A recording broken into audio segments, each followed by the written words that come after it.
Hello friend, good morning. मैं स्मृति आप सभी का स्वागत करती हूँ अपने यूट्यूब चैनल स्टडी विथ स्मृति में। चलिए शुरू करते हैं आज की क्लास। तो आज मैं आपको बताने वाली हूँ झारखंड का जल संसाधन एवं प्रवाह तंत्र। तो चलिए देखते हैं इसका उत्तर आपको कैसे लिखना है।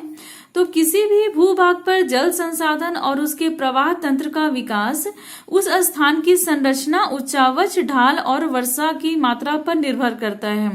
किसी भी स्थान का अगर जल संसाधन, कोई भी भूभाग है, अगर उसके वहां के जल संसाधन या उसके प्रवाह तंत्र के बारे में अगर चर्चा करेंगे तो वो ये चार चीजों पर आधारित होती है। वहां की संरचना कैसी है, उसका उच्चावच क्या है, या इसकी ढाल कैसी है, या फिर यहाँ की वर्षा की मात्रा कैसी है, इसी पर जल संसाधन निर्भर करता है। झारखंड के भौतिक स्वरूप एवं उच्चावच पर दृष्टिपात करने से ज्ञात होता है कि इस भूखंड की ढाल प्रमुख रूप से दो तरफ है। जब आप झारखंड के बारे में जब आप जानेंगे या फिर उसको हम लोग अगर उसके भौतिक स्वरूप को जानने की कोशिश करेंगे तो ये पता चलता है। तो इसका जो भूखंड है, झारखंड का भूखंड है, उसका जो ढाल है वो प्रमुख दो तरफ है। झारखंड भूमि का जो ढाल है वो दो तरफ है। पहला है गंगा की ओर या उत्तर की ओर, दूसरा है दक्षिण की ओर या पूरब की ओर। तो दक्षिण की ओर और पूरब की ओर ये दो ढाल आपको देखने मिलेंगे और इसी ढाल पर अपवाह प्रणाली जो है वो आधारित है। यही कारण है कि वर्षा का जल, तो क्योंकि वर्षा का जल भी जल संसाधन के विकास से महत्वपूर्ण स्थान रखता है, तो यही कारण है कि वर्षा का जल इन्हीं ढालों के अनुरूप, ये जो ढाल है गंगा की ओर की ढाल है और दक्षिण की ओर और पूरब की ओर की जो ढाल है, इस ढालों के अनुरूप ही प्रवाह तंत्र का विकास किया है। गंगा की ओर या उत्तर की ओर प्रवाहित होने वाली नदियों ने अपने इसी ढाल के अनुरूप ही घाटियों का विस्तार किया है। जिस प्रकार से ढाल है उसी प्रकार से यहाँ घाटियों का विस्तार भी हुआ है। झारखंड के प्रवाह प्रणाली को 5 भागों में विभाजित किया गया है। इसकी प्रवाह प्रणाली को 5 भागों में विभाजित किया है। पहला है पूर्वी अपवाह तंत्र, दूसरा है दक्षिण पूर्वी तंत्र, आपको दिख रहा है ना, नहीं तो फिर सॉरी। पहला है पूर्वी अपवाह तंत्र, दूसरा है दक्षिण पूर्वी अपवाह तंत्र, तीसरा है दक्षिणी अपवाह तंत्र, चौथा है उत्तर पश्चिमी अपवाह तंत्र और पांचवा है उत्तरी अपवाह तंत्र। तो चलिए इसको मैप से जानते हैं। तो इसमें हम लोगों ने जाना कि पहला है पूर्वी अपवाह तंत्र, ये पहला नंबर है इसका। पूर्वी अपवाह तंत्र के बारे में हम लोग सबसे पहले जानेंगे। फिर सेकंड में हम लोग जानेंगे दक्षिण पूर्वी अपवाह तंत्र के बारे में, फिर दक्षिणी अपवाह तंत्र, इसका स्थान तीसरा है, और चौथा है उत्तर पश्चिमी अपवाह तंत्र, ये 4th नंबर है उत्तर पश्चिमी अपवाह तंत्र, और पांचवा है उत्तरी अपवाह तंत्र, ये पांचवा है उत्तरी अपवाह तंत्र। तो जैसे आप लोगों ने देखा कि पहला है पूर्वी अपवाह तंत्र, दूसरा है दक्षिण पूर्वी अपवाह तंत्र, तीसरा है दक्षिणी अपवाह तंत्र, चौथा है उत्तर पश्चिम अपवाह तंत्र और पांचवा है उत्तरी अपवाह तंत्र। इस प्रकार आप लोग झारखंड के अपवाह तंत्र के बारे में आप लोगों को पढ़ना है और आप जानेंगे। तो चलिए शुरू करते हैं पूर्वी अपवाह तंत्र के बारे में। जैसा कि मैंने आपको यहाँ बताया मैप के माध्यम से कि पूर्वी अपवाह तंत्र, तो हम लोग शुरू करते हैं पूर्वी अपवाह तंत्र के बारे में।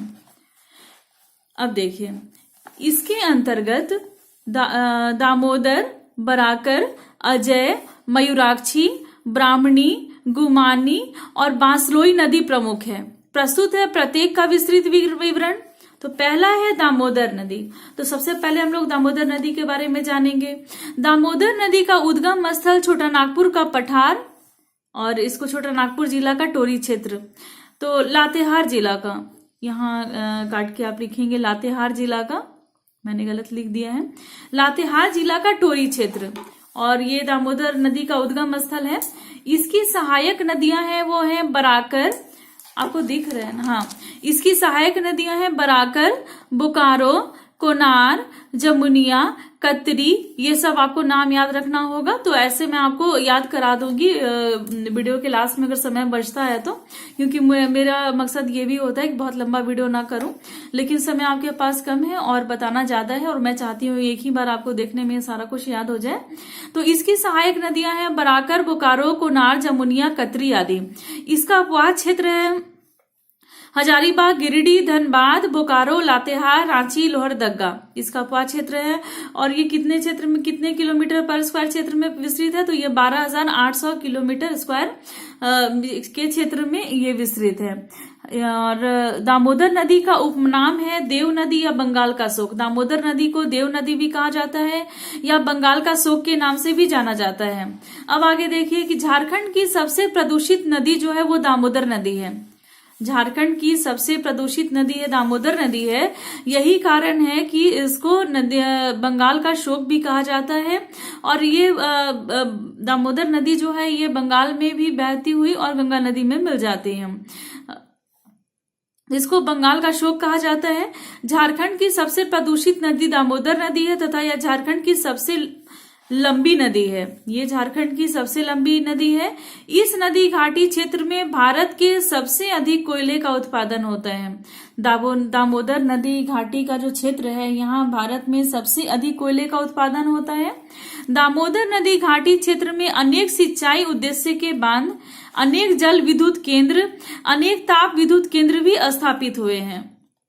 ये जो दामोदर नदी घाटी का जो क्षेत्र है यहाँ अनेक सिंचाई उद्देश्य के बांध हैं, जहाँ जो सिंचाई के लिए जो बांध बनाई गई हैं दामोदर नदी घाटी के क्षेत्र में। और अनेक जल विद्युत केंद्र, जल से दामोदर नदी के जल से विद्युत निकालने का कार्य किया जाता है, उसके केंद्र स्थापित किए गए हैं। और अनेक ताप विद्युत केंद्र भी स्थापित किए गए हैं। तो चलिए देखते हैं और अगला जो नदी है उसके बारे में हम जानते हैं।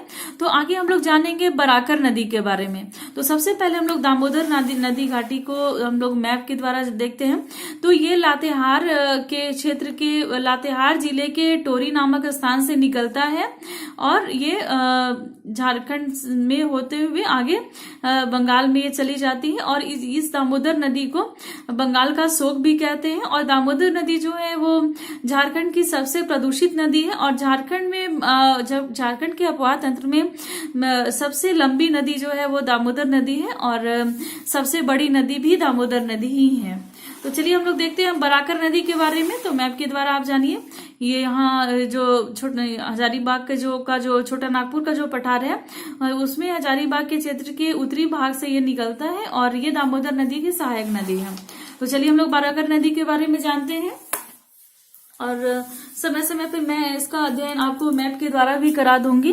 तो चलिए शुरू करते हैं, देखते हैं बराकर नदी के बारे में। तो बराकर नदी, इस नदी का उद्भव जो है वो उत्तरी हजारीबाग जिले से प्रारंभ होता है। देखिए आपको मैप में बताया कि उत्तरी हजारीबाग जिले से ये प्रारंभ होता है। और बराकर नदी का जो मुहाना है वो दामोदर नदी है। ये जो बराकर नदी है वो जाके दामोदर नदी में जाके मिल जाती है। और तथा इसका अपवाह क्षेत्र जो है वो है हजारीबाग, गिरिडीह तथा धनबाद का क्षेत्र। ये इन क्षेत्रों में बहती हुई दामोदर नदी में मिलती है वो है हजारीबाग, गिरिडीह और धनबाद का क्षेत्र। यह बरसाती नदी है, ये बरसाती नदी है। और मैथन डैम जो है वो बराकर नदी पर ही है। मैथन डैम जो है वो बराकर नदी पर, यह बरसाती नदी है और ये हजारीबाग के उत्तरी भाग से ये निकलती है। और इसका जो मुहाना है वो दामोदर नदी है। अब आगे हम लोग पढ़ते हैं अजय नदी के बारे में। इसका उद्गम स्थल मुंगेर है। अजय नदी का उद्गम स्थल जो है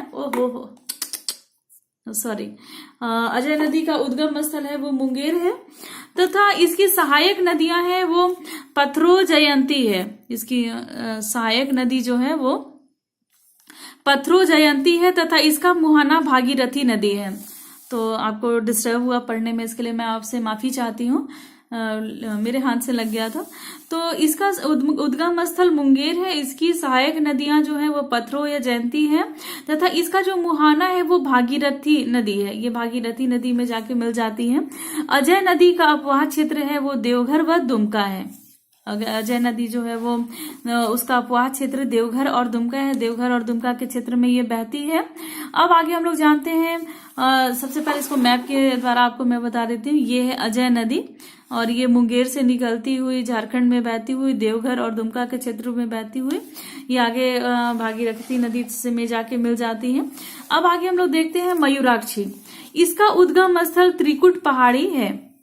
मयूराक्षी नदी, इसका उद्गम स्थल त्रिकुट पहाड़ी। अब मयूराक्षी नदी को आप देखिए, यहाँ है मयूराक्षी नदी। ये झारखंड का ये उत्तर पूर्व भाग है। ये उत्तर पूर्व का भाग है, ये झारखंड का। मैंने इसे सिर्फ उत्तर और पूर्व के भाग को दर्शाया है।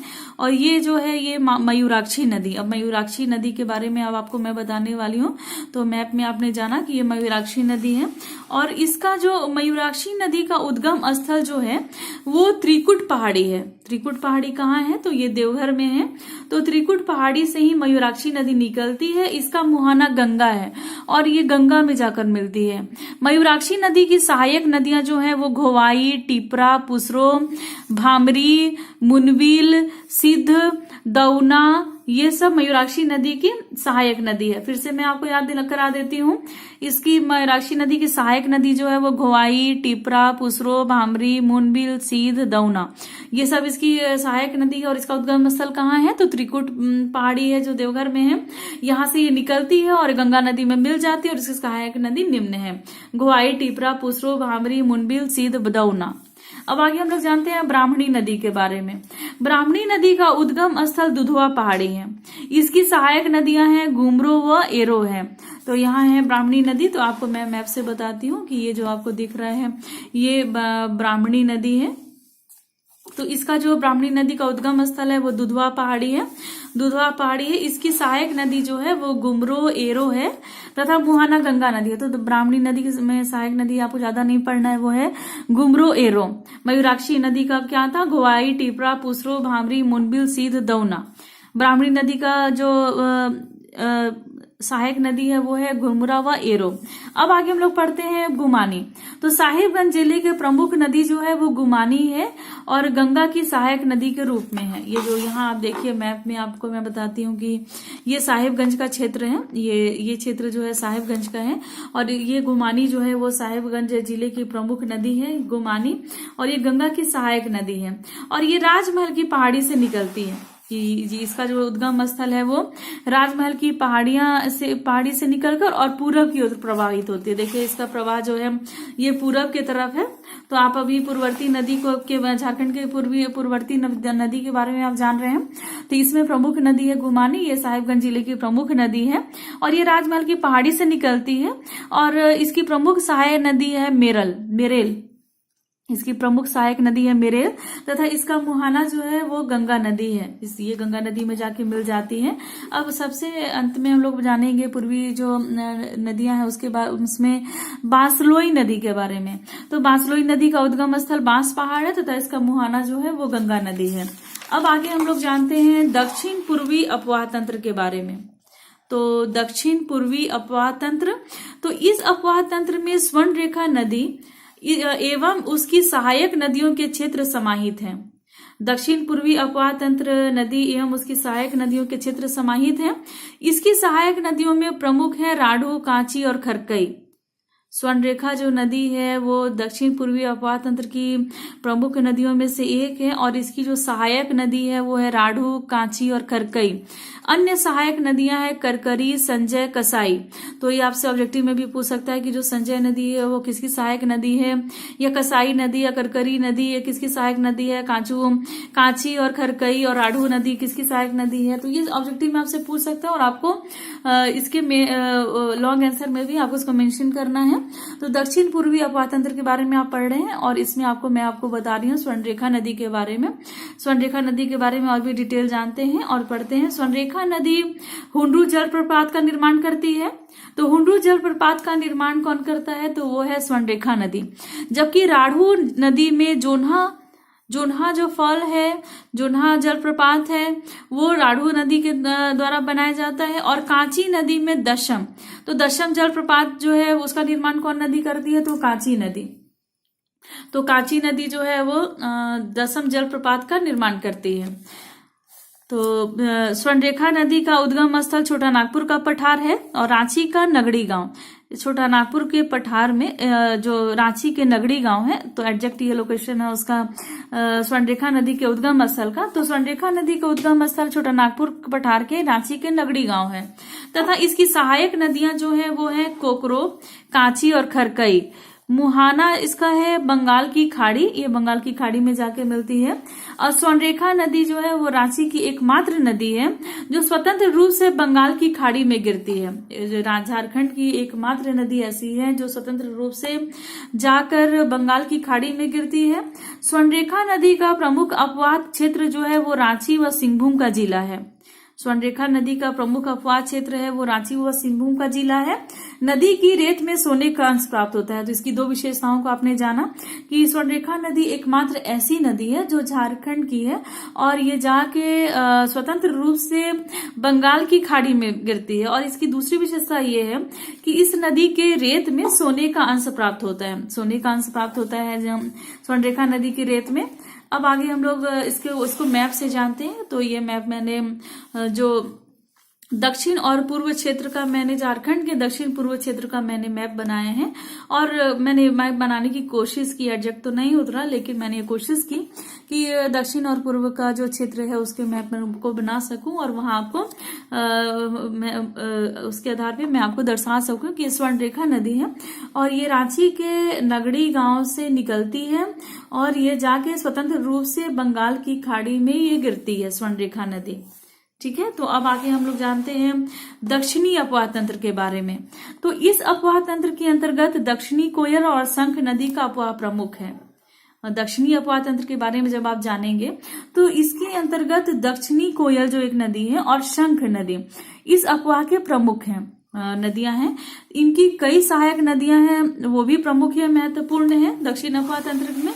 तो देखिए, आप मैप के माध्यम से मैं आपको बता रही हूँ कि ये जो है ये लाइन जो है ये शंख नदी का है, ये शंख नदी का अपवाह तंत्र है और ये है अपवाह क्षेत्र जो है ये दक्षिणी कोयल का है। और ये जाके देखिए, आप इसके बारे में डिटेल आप पढ़ेंगे, फिर मैं आपको एक बार और मैप की बार द्वारा बता दूंगी। ये शंख नदी है और ये दक्षिणी कोयल है। तो चलिए देखते हैं, शंख नदी के बारे में पढ़ते हैं। सबसे पहले इसका उद्गम स्थल जो है वो चैनपुर प्रखंड है, गुमला जिला है। इस शंख नदी का मुहाना जो है वो दक्षिणी कोयल नदी है। इसका जो मुहाना है वो दक्षिणी कोयल नदी, ये दक्षिणी कोयल नदी में जाके मिलती है तथा इसका अपवाह क्षेत्र गुमला है। इसका मतलब कि सहायक नदी जो है दक्षिणी कोयल की सहायक नदी शंख नदी है और शंख नदी जो है वो दक्षिणी कोयल में जाके मिल जाती है और इसका उद्गम स्थल चैनपुर प्रखंड है जो गुमला जिला में है।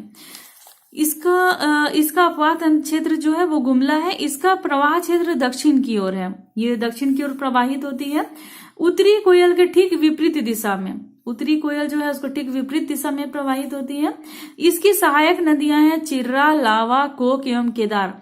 तो कृपया करके आप सहायक नदियों को जरूर याद करेंगे क्योंकि यही से ऑब्जेक्टिव बनते हैं। अक्सर नदियों के बारे में आपसे चिर्रा, लावा, कोक एवं केदार इन सब नदियों से आपसे प्रश्न पूछ सकता है, तो आप इस पे ध्यान रखेंगे। बहुत ज्यादा कुछ याद तो करने वाला नहीं है। जब आप झारखंड पीसीएस के जब पीटी की तैयारी कर रहे होंगे तो उस समय आप लोगों ने इसके बारे में डिटेल में पढ़ा होगा, लेकिन मेंस है तो आपको और भी ज्यादा जानना है और ये बहुत जल्दी जब सहायक नदियां जो है वो आसानी से भूल भी जाते हैं। तो आप 2 से 3 बार बस इसको बोल के पढ़ लीजिए या कहीं लिख लीजिए तो फिर आपको याद हो जाएगा। चिर्रा, लावा, कोक एवं केदार ये शंख नदी की सहायक नदियां हैं। तो चलिए आगे बढ़ते हैं और देखते हैं दक्षिणी कोयल। तो दक्षिणी कोयल नदी का उद्गम स्थल है वो छोटा नागपुर का पठार है। तो ये रांची का नगरी गांव है, ये भी दक्षिणी कोयल नदी का उद्गम स्थल है। इसकी सहायक नदी है कारो नदी है तथा इसका मुहाना है शंख नदी। ये शंख नदी इसमें ही मिल जाती है। दक्षिणी कोयल नदी का अपवाह क्षेत्र लोहरदगा है। लोहरदगा है, गुमला है, पश्चिमी सिंहभूम व रांची है। इन सभी क्षेत्रों से होकर दक्षिणी कोयल नदी बहती है। लोहरदगा, गुमला, पश्चिमी सिंहभूम और रांची। अब आगे हम लोग देखते हैं उत्तर पश्चिम अपवाह तंत्र के बारे में। जो झारखंड का जो उत्तर पश्चिम का जो क्षेत्र है वहां के अपवाह तंत्र के बारे में जानेंगे। इस अपवाह तंत्र का विस्तार पलामू प्रमंडल में देखा जाता है। इसके बाद मैं इसके पीछे मैंने मैप के माध्यम से भी मैं आपको बताऊंगी कि उत्तरी पश्चिम अपवाह तंत्र के बारे में। तो इस अपवाह तंत्र का जो विस्तार है वो पलामू प्रमंडल में देखा जाता है। इसमें उत्तरी कोयल का अपवाह तंत्र शामिल है। इसकी प्रमुख सहायक नदियों में औरंगा और अमानत है। उत्तरी कोयल जो है वो प्रमुख नदी है उत्तर पश्चिम अपवाह तंत्र में और इसकी जो प्रमुख सहायक नदी जो है वो है औरंगा और अमानत। आगे यह नदी सोन में मिल जाती है। इसकी नदी का मुहाना जो है वो सोन नदी है, और कन्हर नदी भी इसी अपवाह तंत्र का हिस्सा है। तो सबसे पहले हम लोग जानेंगे कन्हर नदी के बारे में। यह नदी झारखंड की उत्तरी पश्चिम सीमा क्षेत्र में पलामू की दक्षिणी पश्चिमी सीमा का निर्धारण करती प्रवाहित होती है। झारखंड का उत्तर पश्चिम जो सीमा क्षेत्र है वहां पर पलामू का जो क्षेत्र है, तो पलामू के दक्षिण और पश्चिम सीमा का निर्धारण करती है और प्रवाहित होती है कन्हर नदी। यह उत्तर दिशा में प्रवाहित होकर सोन नदी में जा मिलती है। इस नदी का उद्भव जो है वो सरगुजा से होता है। इस नदी का जो उद्भव है वो सरगुजा से होता है, किंतु झारखंड में इसका प्रवेश गढ़वा जिला के भंडरिया प्रखंड से होता है।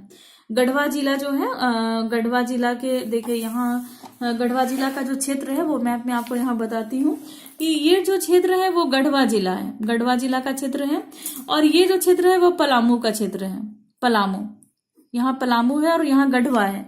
तो आप इसके पहले जब कन्हर नदी के बारे में आप लोगों ने पढ़ा, यहाँ जब आप लोगों ने कन्हर नदी के बारे में पढ़ा, तो ये जिस क्षेत्र के बारे में बोल रहा है वो पलामू की दक्षिणी पश्चिमी सीमा का निर्धारण करती हुई प्रवाहित होती है।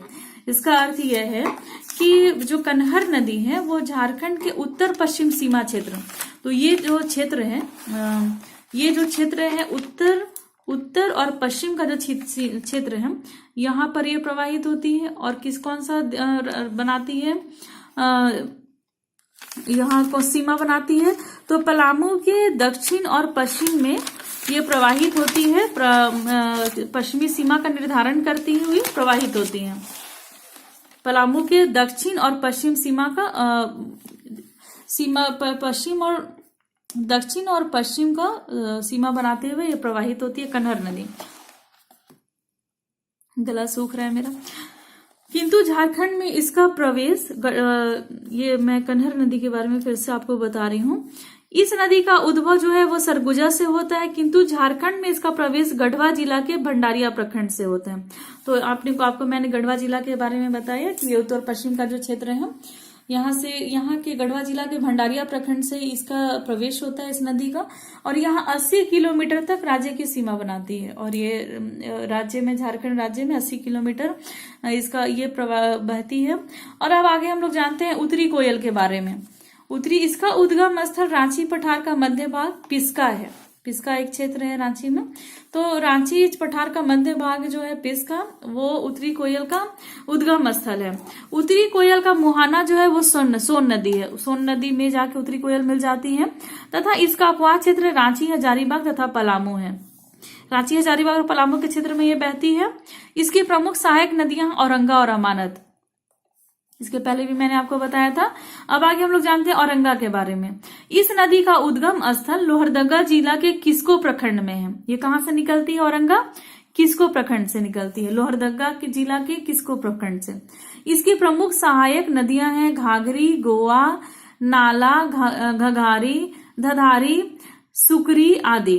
तो इसकी प्रमुख सहायक नदियां हैं। और इसका मुहाना जो है वो उत्तरी कोयल है, ये उत्तरी कोयल में जाके मिल जाती है, तथा अपवाह क्षेत्र पलामू है।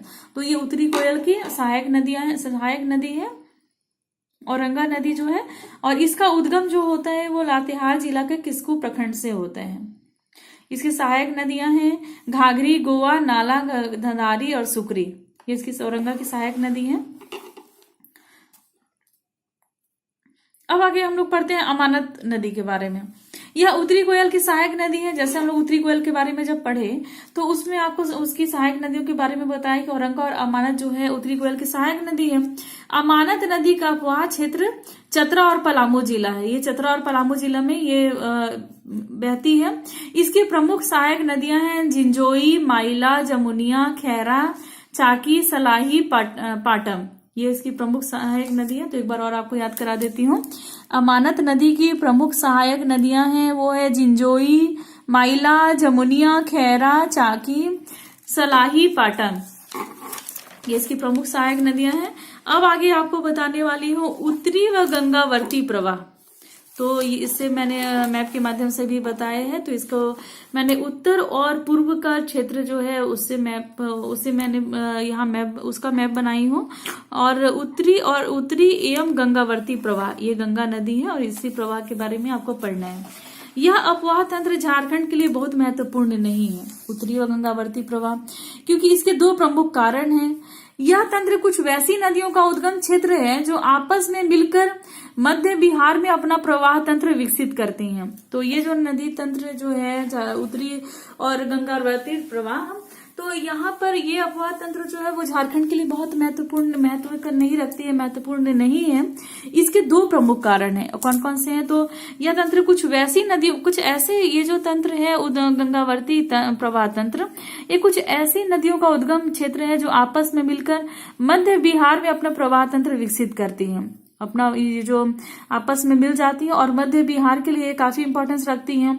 झारखंड में इसका महत्व थोड़ा कम रहता है। दूसरा कारण है इन नदियों के प्रवाह तंत्र का बहुत ही सीमित एवं छोटे क्षेत्र में विस्तारित होना। दूसरा प्रमुख कारण यह है कि ये जो नदी प्रवाह तंत्र है ये बहुत सीमित और छोटे क्षेत्र में ही इसका विस्तारित है और बहती है।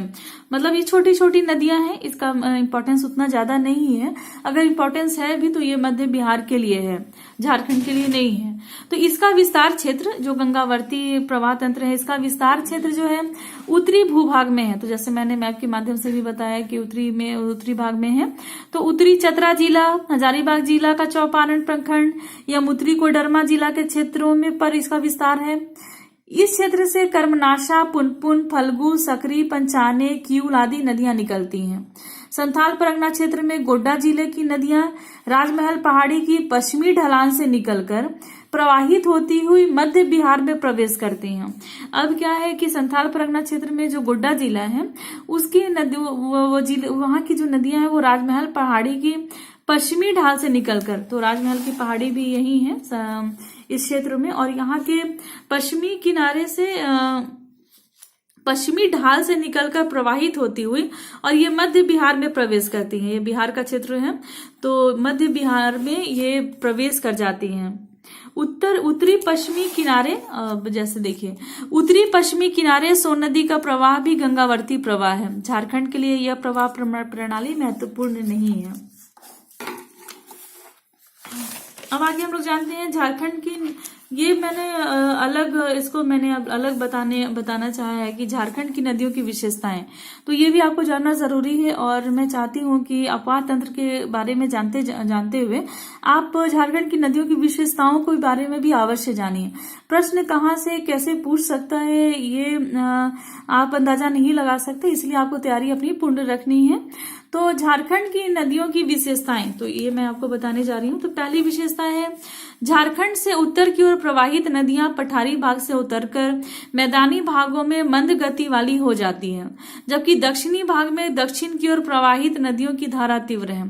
तो झारखंड से जो उत्तर की ओर प्रवाहित नदी है वो पठारी भाग से उतरकर मैदानी भागों में मंद गति वाली हो जाती है, वो मैदानी भाग में जाके उसकी गति मंद हो जाती है, जबकि दक्षिणी भाग में जो दक्षिण की ओर प्रवाहित नदियों की धारा तीव्र होती है, क्योंकि यहाँ प्लेट्स मिलते हैं, यहाँ प्लेटूज मिलते हैं, और ये जो प्लेटूज हैं वो ऊंचे नीचे क्षेत्र होते हैं, और इसलिए यहाँ जलप्रपात बनाना या फिर नदियों के द्वारा जलप्रपात बनाना या गति को तीव्र करने के लिए ये काफी सहायक सिद्ध होते हैं। और मैदानी जो क्षेत्र है वहां नदियों का जो गति होता है वो तीव्र की स्थान पर मंद हो जाता है मैदानी क्षेत्र में।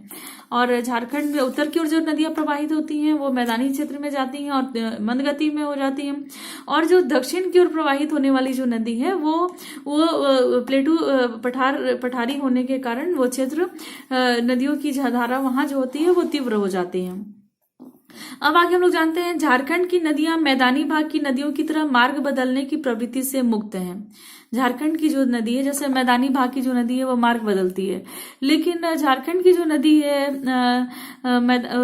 मतलब झारखंड की जो नदियां हैं वो मैदानी भाग की नदियों की तरफ मार्ग बदलने की प्रवृत्ति से मुक्त होता है। जैसे मैदानी भाग की जो नदियां हैं वो मार्ग बदलती हैं, लेकिन झारखंड की जो नदियां हैं जो पठारों में इसका प्रवाह होता है तो ये मार्ग बदलने की प्रवृत्ति से मुक्त होती हैं, मार्ग नहीं बदलती हैं और एक ही मार्ग पर ये चलती हैं। यहाँ नदियों का मार्ग चौड़ा कम, गहरा ज्यादा होता है। यहाँ नदियों का जो मार्ग होता है उसकी चौड़ाई कम होती है लेकिन गहराई बहुत ज्यादा होती है। प्रवाह ढाल के अनुरूप ही होती है। ढाल के अनुरूप, जैसे इसके पहले मैंने बताया कि ढाल के अनुरूप ही प्रवाह होती है। ये झारखंड में 2 तरह के ढाल हैं, एक उत्तरी ढाल है, एक दक्षिण और पूर्व की ढाल है। तो प्रवाह ढाल के अनुरूप ही होती है, किंतु बीच में स्थलाकृति के प्रवाह से धाराएं अन्य दिशा में भी मुड़ती हैं। अन्य स्थलाकृतियों के प्रवाह से जो धाराएं हैं वो अन्य दिशाओं में भी मुड़ जाती हैं। यहाँ की नदियां बरसाती हैं। बरसात में बाढ़ होता आता है और ग्रीष्म काल में सूखा रहता है। बाढ़ आ जाती है बरसात में, और ग्रीष्म काल जब गर्मी का समय आता है तो नदियां सूख जाती हैं। तो इसका अर्थ यह है कि यहाँ जो नदियां हैं वो बरसाती हैं। तो कठोर चट्टानी क्षेत्र होने के कारण, छठा इसकी विशेषता है जो है वो कठोर चट्टानी क्षेत्र होने के कारण, झारखंड का जो क्षेत्र है वो कठोर है, चट्टानी क्षेत्र है, कठोर चट्टान से बना हुआ है। तो इस कारण भौगर्भिक जल स्रोत नहीं है।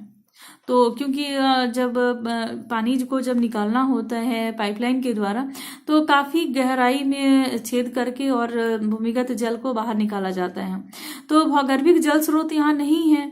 भूमिगत जल का स्तर नदियों के जल स्तर से अलग होता है। जो नदियों का जल स्तर है उससे बिल्कुल अलग होता है भूमिगत जल स्तर, क्योंकि यहाँ के जो क्षेत्र है वो चट्टानी क्षेत्र है और चट्टान से पानी निकालना काफी मुश्किल बड़ा होता है। और जल स्तर में भी दोनों में अंतर है, भूमिगत जल के स्तर में और नदियों के जल के स्तर में, ये दोनों अलग अलग होते हैं। नदियां नौका गम्य नहीं है, लेकिन स्थानीय रूप से आर पार होने के लिए कहीं कहीं नाव चलाए जाते हैं। जो नदियां जो हैं वो नौका गम्य नहीं होती हैं, लेकिन जो अगर स्थानीय रूप से देखें तो कभी कभी कोई नदी ऐसी होती है जहां पर आर पार होने के लिए नाव चलाए जाते हैं। अब आगे देखिए, जलप्रपात झारखंड की नदियों की प्रमुख देन है। तो जो झारखंड का जो दक्षिणी भाग है और जहां पर पठारी क्षेत्र है वहां जलप्रपात बनाने के लिए इनको मतलब ये सहायक है पठारी क्षेत्र जलप्रपात के लिए। तो इसलिए झारखंड की जो नदियां हैं वो जलप्रपात बनाने में बनाती हैं, जलप्रपात को बनाती हैं। तो चलिए देखते हैं, अनेक स्रोतों का निर्माण चट्टानी दरारों एवं रंध्रों से होता है। अनेक स्रोत ऐसे होते हैं जिसका निर्माण जो होता है वो चट्टानी दरारों या रंध्रों से होता है। अब 10वां जो इसकी अंतिम विशेषता है वो है कि नदियों का प्रवाह क्रम जो है वो जनवरी से जून तक अलग होता है। यह लगातार घटता जाता है, जबकि जुलाई से अक्टूबर तक मैदानी नदियों की तरह प्रवाह क्रम बढ़ता जाता है, क्योंकि बरसात का समय आ जाता है और इसमें मैदानी नदियों की तरह यहाँ भी प्रवाह क्रम बढ़ता जाता है। लेकिन जब जनवरी से जून तक इसका प्रवाह क्रम अलग होता है। तो इस प्रकार आप लोगों ने नदियों की विशेषताओं को भी जाना और झारखंड की अपवाह तंत्र के अपवाह के तंत्र के डिटेल को भी जाना। तो इस प्रकार हमारा आज का वीडियो यहीं समाप्त होता है। लंबे वीडियो के लिए मैं क्षमा चाहती हूँ, लेकिन समय आपके पास भी कम है और मुझे भी ज़्यादा से ज़्यादा टॉपिक को क्लियर कराना है। तो मैं आपकी सहायता के लिए ही यहाँ पर उपस्थित हूँ। अगर आपको मेरा वीडियो पसंद आ रहा हो तो आप इसको ज़्यादा से ज़्यादा शेयर कीजिएगा, सब्सक्राइब कीजिएगा, लाइक कीजिएगा और पूरी कोशिश कीजिएगा मेरे व्यू को बढ़ाने का, क्योंकि व्यू अभी भी कम आ रहे हैं। तो एक प्रश्न आपसे पूछना था कि क्या मैं हिंदी साहित्य को, हिंदी भाषा और साहित्य का जो वीडियो बना रही थी तो क्या मैं उसको कंटिन्यू करूं, क्योंकि मुझे लगा कि आप लोग शायद इंटरेस्टेड नहीं है, क्योंकि उसमें व्यू